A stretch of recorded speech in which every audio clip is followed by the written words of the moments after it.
Nguhaye ikaze mu nkuru yacu y'urukundo. Ndagusaba gutuza no gushyira umutima hamwe tukabana muri uyu mwanya. Nzi neza ko utari bukurambire kandi uri bukuryohere. Iyi ni inyanja y'urukundo. Njye wumva nitwa Irebe Divine. Nguhaye ikaze. Inkuru yacu ihera mu isoko mu mujyi umwe. Umusore yari kumwe n'umukobwa bakundana yagiye kumugurira inkweto. Ubwo umusore yarimo yambika umukobwa inkweto areba ko zamubera, ari nako amubwira ko akwiye kwihangana ko ubuzima barimo buzarangira, ndetse umusore akajya agurira buri kimwe cyose yifuza. Ubwo umusore akomeza kumwambika inkweto ariko abona umukobwa atishimye habe na gato. Umukobwa nawe akomeza kureba hasi areba uburyo umukunzi we arimo kumwambika inkweto, kabone n'ubwo abona ko uyu mukobwa atakunze inkweto na gato. Nyuma y'umwanya muto uyu mukobwa yirebera hasi, yubuye amaso areba hirya, abona umukecuru wari uhicaye nawe ari kwipima inkweto. Urebye wabonaga ko uwo mukecuru yari umuherwe, yewe n'inkweto yari arimo yigera zari zikubye kane mu biciro z'uyu musore yari arimo agurira uyu mukobwa. Ubwo umukobwa yahise yivumbura atangira gutera imigeri inkweto, azikuramo azijugunya hirya, avuga ko niba umukunzi we atabashije kumugurira inkweto nk'izo yari abonye uwo mukecuru yipima, byaruta byose bakabireka bakitahira. Ubwo umusore niko guhita akubitwa n'inkuba, yibaza ikibaye kuri sheri we, biramucanga. Ubwo wa mukecuru ahita ahaguruka akomeza kwishakira inkweto, dore ko zimwe yari arimo yigera atari yanazikunze. Mu guhaguruka umukecuru ati kofi ye hamwe yari yicaye, ariko wa mukobwa kuko yari arimo amwitegereza cyane yahise abibona ko umukecuru ataye ikofi. Ubwo mu gihe umusore yari yumiwe, umukobwa ahita ahindukira aramureba ati sheri, ibyo ndi kubona nawe uri kubibona? Umusore mu gihirahiro cyinshi ati uri kubona iki se?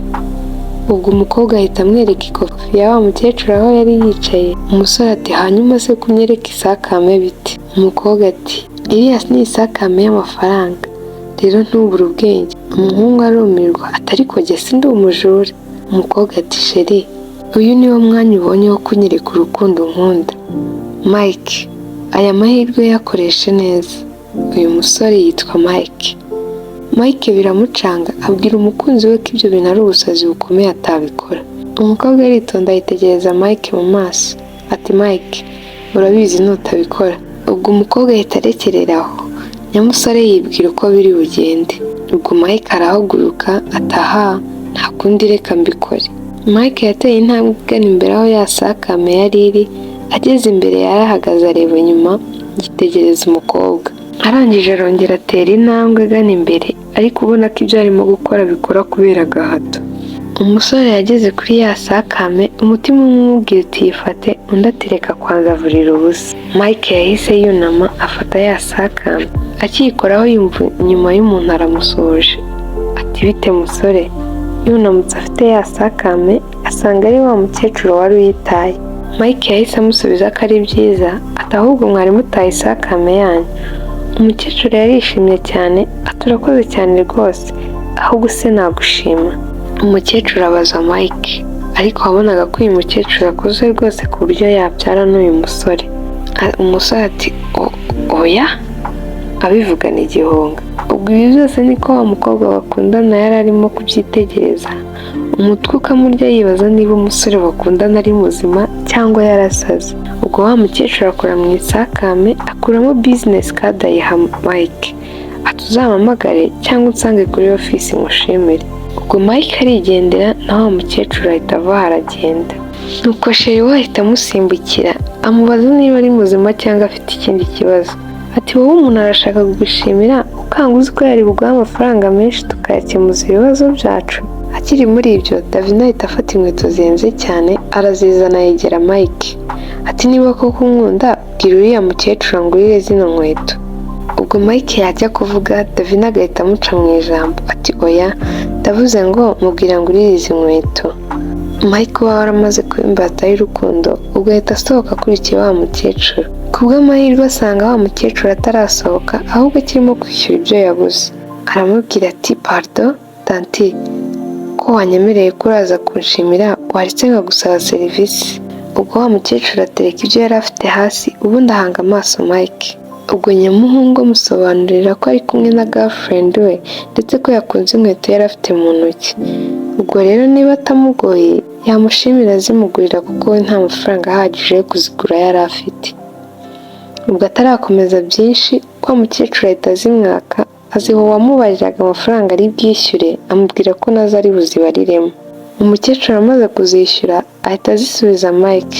Yaramushimiye cyane maze wa mukecuru arimo kumwenyura yegera Mike aramwongorera ati, wa musore we jya umenya kwiyubaha, uri mwiza ntukwiye kwitesha agaciro. Niba ushaka kumenya uko bikorwa uze kumpamagara kuri ya business card naguhaye. Ubwo umukecuru ahita ashimira uwamubariraga, ubundi arihuta arigendera. Ubwo Mike ahita asanga sheri we maze umukobwa arishima reka sinakubwira. Ubwo Davina yitegereza wa mukecuru ukuntu ari kugenda asanga imodoka hanze, ahita ahindukira abwira umukunzi we ati Mike, imodoka se. Mike ati ntugire ikibazo, tugize imana dusagura make, aya turayakoresha dutega imodoka dutaha. Ubwo Davina ahita amureba igitsura ati ariko se wowe wabaye uti? Ndavuga ko dukeneye imodoka yacu none ngo uratega imodoka. Ubwo Mike atangira guseka ari nako yitegereza Davina mu maso kuko aba yumva noneho atangiye gukina komedi. Davina ati Mike, ibifata nk'imikino ngenda akomeje, uriya mukecuru yakwishimiye ngaho rero umusaba imodoka. Ubwo Mike ahita yifata ku munwa ati be wasaze noneho. Akiri muri ibyo Davina ahita amucapuza ya business card biri mu mufuka w'ishati, ubundi ahita atangira kwandika za nimero za wa mukire. Ubwo Mike agerageza kumubuza ariko nyamukobwa atabikozwa. Mu gihe barimo gusikana Davina ahita ahamagara wa mukecuru. Mike akirimo kwibaza ibyo ari byo wa mukecuru ahita yitaba. Mike afata telefone aramuvugisha, undi amubwira aho amusanga. Nyamungu yahise afata umuhanda ajya kwa wa mukecuru. Mu guhinguka aho bari bamurangiye ubwoba bwaramutashye bitewe n'uburyo yasanze umukecuru ari umuherwe. Ubwo Mike yarasonye barafungura arinjira. Yinjiye yasanze wa mudamu yambaye imyenda migufi cyane, akimukubita amaso aramwitegereza aratwarwa. Nyuma y'amasegonda make ahita yigarura ati wambabariye nshobora kuba mbasuye mu masaha mabi. Wa mudamu ati oya nta kibazo wigira isoni musore mwiza. Ubwo wa mudamu ahita amusaba kumukurikira. Umusore byari byamucanze mbese ubona atazi igihugu kirimo kirwana n'ikindi. Ubwo wa mukecuru yamwinjiza mu cyumba ubona ko ari mu ruganiriro, amuha inzoga baba basangira. Wa mukecuru ati hanyuma umusore urashaka iki? Nuko Mike areba hasi gato ubundi areba wa mukecuru ati biteye isoni ariko ndashaka gusaba imodoka. Umukecuru ati imodoka? Umusore ati yego. Ubwo umukecuru yabajije Mike niba nta kindi kibazo ubusanzwe afite ku buryo yumva ko yabwira umuntu ati mpa imodoka, undi agahita ayimuha gutyo gusa. Mike biramucanga atangira gusa n'uzenguruka atera udutambwe duto duto. Mu gihe ari muri ibyo wa mukecuru amuturuka inyuma ahita amuhobera, agenda amusunika mpaka bageze ku ntebe, ahita amwambura akarahure yanyweragamo inzoga, atangira kugenda amukorakora mu bwanwa. Umusore ubwoba buramwica ahita yiyakuye umubyeyi wasaga n'ukuze. Mike atangira kwitotomba ati njyewe nkunda umukobwa umwe gusa, niwe nahaye ubuzima bwanjye, nkora byose ngo mushimishe nubwo atajya anyurwa na gato. Nibaza ukuntu nzava muri iyi gereza y'urukundo ariko igisubizo ntacyo mfite. Ubwo wa mukecuru yaramwitegereje aramwihorera maze Mike yigama ku gikuta ariyumvira.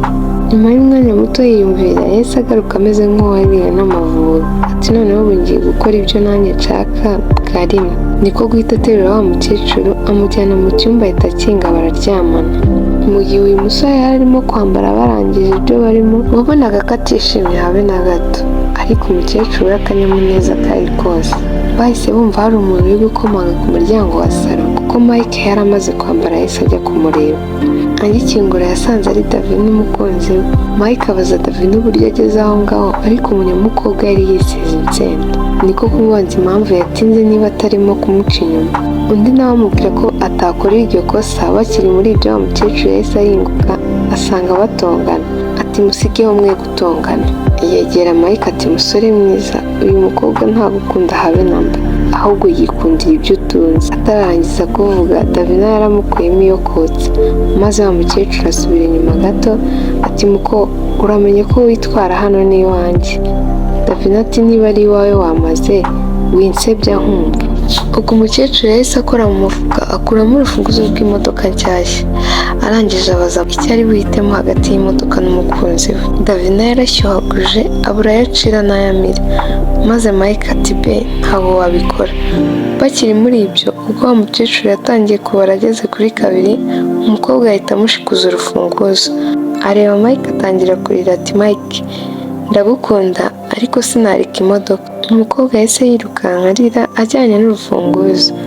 Umusore asigara yumiwe hamwe umuntu amera nk'igiti akabura ayacira n'ayamira. Ubwo wa mukecuru yegereye Mike aramubwira ati wabonye? Ati nawe rero ufite amahitamo 2 gusa, Davina cyangwa se njyewe. Ubwo umusore byaramucanze ahitamo kwiyicarira hasi ku makaro yirebera muri parafo. Ese wowe ubaye Mike wahitamo iki? Ese muri iyi nkuru harimo amahitamo 2 gusa nk'uko uyu mudamu abivuga? Nyandikira muri comment umbwire. Iyi ni Inyanja y'Urukundo, njye wumva ndi Divine. Hasta la vista.